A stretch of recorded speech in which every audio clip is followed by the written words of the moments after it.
بسم اللہ الرحمن الرحیم۔ السلام علیکم ورحمۃ اللہ وبرکاتہ۔ صلی اللہ علی حبیبہ محمد وآلہ واصحابہ وبارک وسلم۔ درود پاک کے سفر میں اور اس کے ذکر میں سب سے زیادہ پوچھے جانے والا سوال کہ ہم درود پاک پڑھتے ہیں، ہمیں فیض کیوں نہیں ملتا، ہمیں نوازا کیوں نہیں جاتا، ہمیں کچھ حاصل کیوں نہیں ہوتا، اور کیا ہمارا درود پاک قبول ہے؟ درود پاک کے حوالے سے کچھ سوالات اکثر پوچھے جاتے ہیں۔ دیکھیں، درود شریف پڑھنے والا انسان جب درود پاک پڑھتا ہے تو یاد رکھیے گا کہ اللہ رب العزت نے آپ کو نواز دیا، اللہ تعالی نے آپ کو فیض دے دیا ہے۔ اس سفر میں اگر نبی کریم صلی اللہ علیہ وآلہ وسلم پر درود پاک پڑھنے کے لیے آپ کا انتخاب کیا گیا ہے تو آپ اللہ تعالی کے منتخب کردہ لوگ ہیں، آپ کوئی عام لوگ نہیں ہیں۔ اللہ پاک درود پاک پڑھنے والوں کا انتخاب کرتا ہے، آپ تو منتخب لوگ ہیں جو ہر وقت نبی کریم صلی اللہ علیہ وآلہ وسلم کی بارگاہ میں درود پاک پڑھتے ہیں، اور ہر وقت حضور علیہ الصلوۃ والسلام آپ کا درود پاک سنتے ہیں، اور آپ تک ہمارا پڑھا ہوا جو درود پاک ہے وہ پہنچایا جاتا ہے، اور امتیوں کا درود پاک پڑھنا اس سے بڑا اور نوازنا کیا ہے؟ اس سے بڑا اور کرم اور فضل کیا ہو سکتا ہے؟ بڑی فضیلت کیا ہے؟ اس سے بڑا فیض کیا ہے؟ آپ تو فیض یافتہ ہو، آپ لوگ تو اللہ تعالیٰ کے محبوب بندے ہو، اور درود پاک پڑھنے والا بندہ کبھی عام نہیں ہو سکتا۔ وہ اللہ رب العزت کی بارگاہ اور حضور علیہ الصلوۃ والسلام کی بارگاہ اقدس کا منتخب کردہ بندہ ہوتا ہے۔ وہ انسان انتخاب کیا جاتا ہے ایسے لوگوں کا جن کو پھر اللہ تعالی اپنے حبیب کا ذکر عطا کرتا ہے، ان کو نوازتا ہے، اپنے محبوب کا ذکر جن سے محبت کرتا ہے۔ اور ایک اور بات یاد رکھیے گا کہ ہر شخص درود پاک نہیں پڑھ سکتا، جن پر اللہ تعالی مہربان ہوتا ہے ان کو نوازتا ہے۔ درود پاک کی برکت اور درود پاک ہر صورت اور ہر شکل میں قبول ہے، کیونکہ یہ مالک حقیقی، خالق کائنات، رب کائنات کا وظیفہ ہے، اس کے فرشتوں کا وظیفہ ہے۔ تو پھر آپ کیسے بے فیض رہ سکتے ہیں؟ اگر اللہ پاک نے آپ کا ذکر عطا کر رکھا ہے، جب یہ ذکر مل گیا، توفیق مل گئی، آپ اتنے عرصے سے پڑھ رہے ہیں اور اتنی تعداد میں پڑھ رہے ہیں، روزانہ پڑھ رہے ہیں، بلا ناغہ پڑھ رہے ہیں، فیض تو آپ کو اسی دن میں مل گیا جس دن آپ کو منتخب کر لیا گیا حبیب کے ذکر کے لیے۔ تو یہ چیزیں جو ہیں ان کو روحانیت کے طور پر ان چیزوں کو محسوس کر کے دیکھا کریں، دنیاوی لحاظ سے ایسے ذکر کو نہ پرکھا کریں کہ ہم اتنا درود پاک پڑھ رہے ہیں لیکن ہمیں فیض نہیں ملتا۔ اس چیز کو آپ ایک دفعہ سائیڈ پہ رکھ دیں، محبت سے پڑھا کریں، درود پاک اپنے اوپر فرض کر کے سب پڑھا کریں، بے غرض ہو کے پڑھا کریں، دنیاوی مقاصد کو ایک دفعہ سائیڈ پہ رکھ کے پڑھا کریں۔ دیکھیں، کبھی کچھ مانگنا نہیں پڑتا۔ اور ایک اور بات بڑی پوچھی جاتی ہے کہ جی ہم ڈپریشن کا بڑا شکار رہتے ہیں، بہت زیادہ۔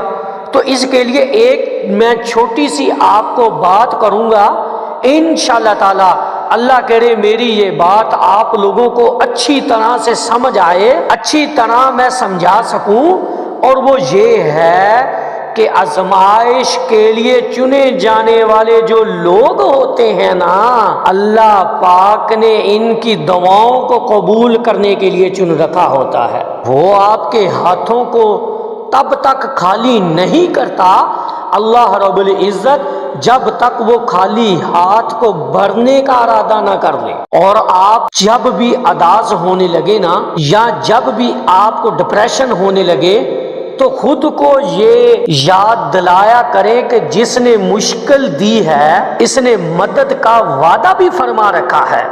وہ آزماتا ہے اسی چیز سے کہ جو آپ لوگوں کو بے حد پیاری ہوتی ہے، تاکہ اس چیز کے ملنے کی تڑپ آپ لوگوں کو اللہ پاک سے ملوا دے، اس یقین کے ساتھ کہ اللہ پاک جو ہے وہ آپ کی تمام مشکلوں کو ہے وہ آسان کر دے گا۔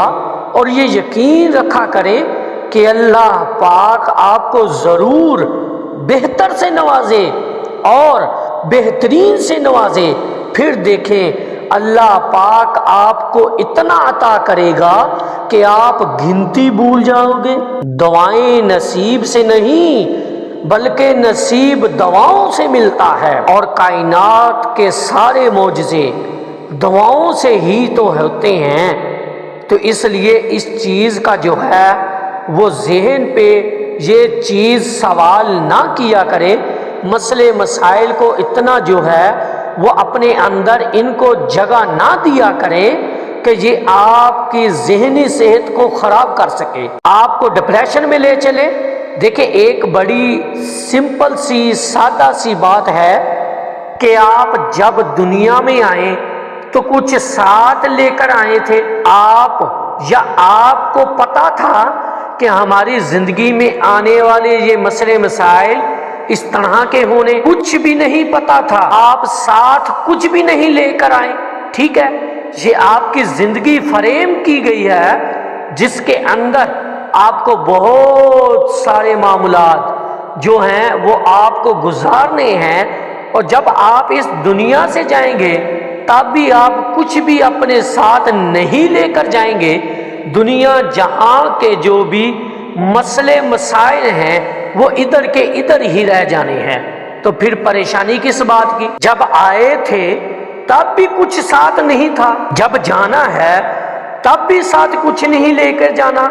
تو اس لیے اپنے آپ کو ریلیکس رکھیں، اللہ کی ذات پر توکل اور بھروسہ رکھیں، اور خود کو خوش رکھنے کی کوشش کیا کریں۔ اور جب بھی دل گھبرانے لگے، ڈپریشن میں جانے لگے، مسئلے مسائل ذہن میں آنے لگے، تو ایک دفعہ نا خود کو پرسکون کر کے ریلیکس کر کے درود پاک کا ورد کرنا شروع کر دیا کریں۔ صلی اللہ علیہ حبیبہ محمد وآلہ واصحابہ وبارک وسلم۔ اللہ پاک ایسا اطمینان میں ڈالے گا کہ آپ سوچ بھی نہیں سکتے۔ ایک اور چھوٹی سی بات کہ حضرت واصف علی واصف رحمت اللہ کا بڑا خوبصورت بول ہے، اور وہ یہ ہے کہ وہ کہتے ہیں کہ مشکل وقت کوشش سے نہیں نکلتا، یقین سے نکلتا ہے۔ جتنا پختہ یقین آپ کا اللہ رب العزت کی ذات پر ہوگا نا، اتنا جلدی آپ کے سامنے معجزہ اور آپ سوچ بھی نہیں سکتے۔ تو اس لیے ان چیزوں کو جو ہے وہ سر میں سوار نہ کیا کریں، اور ان چیزوں کو بھی اپنے ذہنوں میں نہ لایا کریں کہ فیض نہیں مل رہا، نوازا نہیں جا رہا، حاصل نہیں ہو رہا۔ یہ ساری چیزیں آپ کو بن مانگے عطا ہوں گی، انشاءاللہ تعالی عطا ہوں گی۔ آپ اللہ کی ذات پر یقین رکھیں تو دیکھیں، اور جب اللہ کی ذات آپ سے راضی تو پوری کائنات آپ کے قدموں میں ہے۔ آپ کا ایمان ہونا چاہیے، درود پاک پڑھا کریں اور ہر وقت پڑھا کریں، اور روزانہ کی بنیاد پر جو ہے اس کو اپنی زندگی کا حصہ بنائیں۔ انشاءاللہ تعالی آپ لوگ دیکھیں گے کہ آپ کے اندر اتنی تبدیلی اور یہ ساری چیزیں آپ کو واضح محسوس ہوں گی۔ میری اللہ رب العزت کی بارگاہ میں دعا ہے کہ اللہ پاک آپ کو اور مجھے ہر وقت اور ہر سانس کے ساتھ اپنے نبی علیہ الصلوۃ والسلام پر درود پاک پڑھنے کی توفیق عطا فرمائے، آمین یا رب العالمین۔ محبت سے پڑھ لیجئے صلی اللہ علی حبیبہ محمد و آلہ و اصحابہ وبارک وسلم۔ درود مائی لائف چینل کو لازمی سبسکرائب کیجئے اور بیل بٹن کو دبا دیجئے تاکہ آنے والی ویڈیو کا نوٹیفیکیشن آپ تک پہنچتا رہے۔ السلام علیکم ورحمۃ اللہ وبرکاتہ۔ اور اس پیغام کو زیادہ سے زیادہ شیئر کریں تاکہ تمام دوست احباب بھی عاشق درود بن جائیں۔ آپ کے لیے بھی صدقہ جاریہ ہوگا، میرے لیے بھی صدقہ جاریہ ہوگا۔ وما علینا الا البلاغ المبین۔